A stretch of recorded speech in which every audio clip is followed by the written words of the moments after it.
Thank you. Governor, good to see you again. Thank you for meeting with me. Welcome to your wife, Catherine. It's a good name. Thank you very much. Let me just, we talked a little bit about this, but I want to bring this to the public as well, because Senator Lee and I do have a lot in common when it comes to our public lands, that most of the lands in the state of Nevada, about 85% are owned by the federal government. And he's right. We have to manage not only our housing issues, but economic development, unlike some of the states, your state, where you own most of the land. And so we're always looking for that partnership with our federal partners. And Nevada has a successful track record when it comes to bringing different parties together to create that balance of releasing public land for that needed development, conserving lands, addressing various land management needs. And an example of that collaboration is my Southern Nevada lands bill. And so I am hopeful that based on your comments already to my colleagues that you believe in a balanced land use, that key to that is local consultation and state consultation. I agree. So I am hoping that you will be willing to work with us as we address in Nevada our housing needs, which is an issue, as well as economic development, and work with me on my Southern Nevada lands bill and other lands bills in the state of Nevada. Would you commit to doing that? Yeah, absolutely, Senator. I know that you, other than Alaska, you guys are on the top of the list in terms of having the most amount of federal land. You got some of the same challenges around affordable housing that Senator Lee is seeing in Utah, and with the great success of population growth in the Southern Nevada. And I think, again, there's some creative ideas about land exchanges. You've thought through it, I can tell. Would look forward to working with you. Thank you. I appreciate that. I want to touch on also a comment that you made. Tax incentives going towards some forms of energy creates an imbalance for baseload. That's what I've heard you, and you made that comment when we were together as well. Let me ask you this, because in Nevada, it is important for us to absolutely have an opportunity to support public-private partnerships in clean energy. And I would imagine you support public-private partnerships. I think it's great whenever we can get more market incentives built into programs. Or if we spend a tax dollar, if we can match it with 2 or 3 from the private sector. That's one of the things we did in North Dakota to really, both grow our economy and extend the return on investment for every taxpayer dollar invested. And I appreciate that. And so with that said, there is a role for the federal government to be a part of incentivizing and supporting those public-private partnerships. Would you agree with that? Yeah, we're appropriate, absolutely. All right.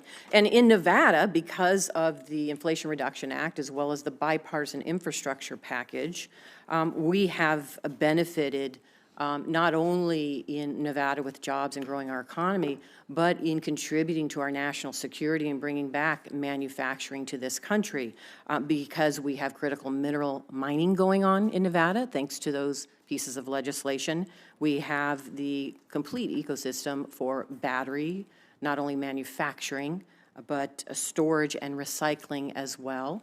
And our energy now is both gas as well as solar. Solar is really one of the #1 areas that we have in the state for our energy needs, and that's why battery storage is important. So let me ask you this, and maybe I'm wrong about this, but isn't the combination of renewables plus battery storage baseload? Yep, that's certainly the future. And again, as I said before, all the above. We need all forms of electricity. We're short of electricity in this country. We just have to make sure that we have the balance. Because if we don't have the base load, the intermittent, I'll call it unreliable, because the sun doesn't always shine, the wind doesn't always blow until we get storage, and storage is still a few years out to where we're going to be able to operate at grid scale to be able to make that work. Until we get to that time, we really have to have 2 systems. We have to I agree, but if we don't have the incentives to continue that kind of research and making sure that's happening, because it's happening in Nevada right now, storage. Yes. I've been to the facilities, we see it. If we don't have those incentives, then we're never going to get there. And so my concern is, and what I'm hearing is, under this administration, a shift from those incentives for renewables back to fossil fuels.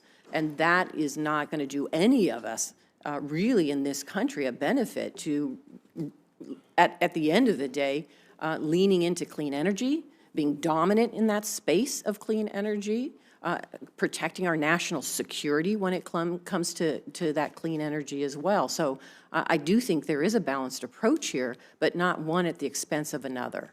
And I'm hopeful, based on your experience as a governor, what I just heard and I know about your state, because you found that balanced approach for energy, and every state's going to be different based on their geography, that you're going to work with states as well and not take away an opportunity where they can have that balanced approach for energy. Would you be willing to do that, even stand up to the administration when it somehow is not a benefit, what they're trying to do to a state like the state of Nevada? I'm a Republican governor, and I are in lockstep when it comes to moving forward in this space. Well, there are certainly big opportunities in Nevada, whether it's solar, geothermal. There's a lot of opportunities, critical minerals, lots of things to work on. But I would say that the benefit to every American is if we have base load that's reliable, that works, that's part of how we have affordability. I mean, every American today is paying more for their electricity than they were before. So the current policy is hurting every American. It hasn't happened yet, but it's coming soon. More and more brownouts and blackouts because we aren't going to have the balance in the grid. And I think every senator and every governor is going to be hearing from every consumer.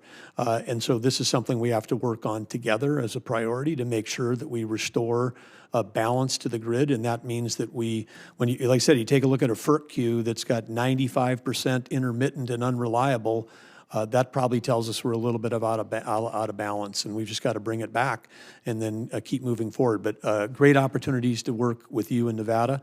You've got some special opportunities and resources, and I'd say critical minerals, which you mentioned. I'm glad you brought them up. But we in the IRA, we passed all kinds of incentives for electric vehicles at a time when China is controlling 85% of the critical minerals in the world. So, I mean, incenting something which increases our dependence on a major adversary, because we're in a Cold War with China, and we're in a cyber war every day with them. I mean, right now, we're in a cyber war with them, North Korea, Russia, Iran. Every day we're being attacked by these folks. So you don't support the credits for electric vehicles, and that would be something that you would support the administration repealing? Well, I support economics and markets, and if you add up the EV totals, it's over $900 per ton of CO2 avoided. And in North Dakota, we can give you a liquid fuel with zero carbon in it for $60. And so we're doing that today with carbon sequestration for biofuels. So I know my time is up, and I look forward to talking to you about this, but thank you. I appreciate it. Yeah.